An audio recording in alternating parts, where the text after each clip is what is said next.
On entend souvent dire que le français est en déclin. Eh bien, écoutez, d'après les estimations officielles, on comptera à peu près 320 millions de locuteurs du français dans le monde. C'est bien simple, il n'y en a jamais eu autant dans l'histoire. Et mieux encore, ce chiffre va doubler dans les décennies qui viennent, notamment en Afrique. Bon, vous admettrez avec moi que pour une langue en déclin, c'est pas trop mal, globalement.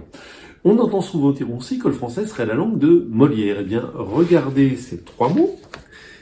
Moi, M-O-Y, être E-S-T-R-E, une V-N-E, c'est comme cela qu'écrivait Molière. Et oui, quand nous lisons Molière, nous ne lisons pas Molière dans le texte initial, nous lisons Molière dans une orthographe qui a été considérablement modifiée, notamment à partir du 19e siècle. Si je vous dis « je vas », est-ce que c'est du bon français ?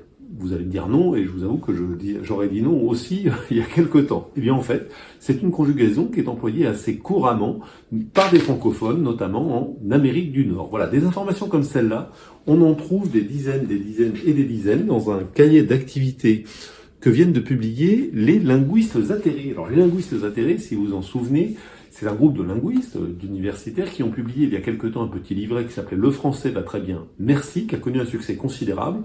Pour simplifier beaucoup, ce sont des universitaires, des linguistes qui sont opposés à ce qu'on appelle le courant puriste. Voilà.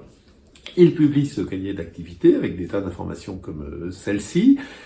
C'est intéressant. Je ne suis pas d'accord avec tout, et notamment sur la manière dont ils présentent leur travail.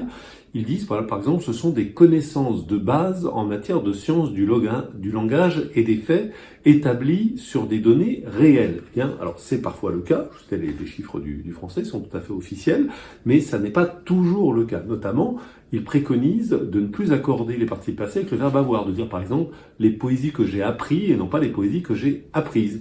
Ils préconisent d'utiliser le point médian également, un des aspects de l'écriture inclusive. On peut tout à fait défendre ce point de vue, ça ne me gêne pas du tout, mais il faut reconnaître que ce sont des points de vue, ce ne sont pas des faits établis sur des données réelles et des connaissances de base en matière de sciences du langage. Non, c'est un point de vue qu'on peut défendre, qui s'oppose à d'autres points de vue, notamment celui du courant puriste.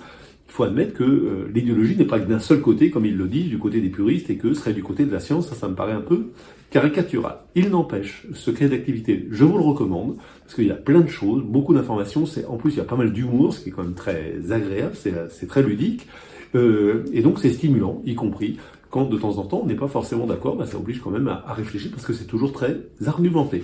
Voilà, le cahier de vacances des linguistes atterrés, et beaucoup plus de détails et d'exemples sur l'infolettre de l'Express sur le bout des langues.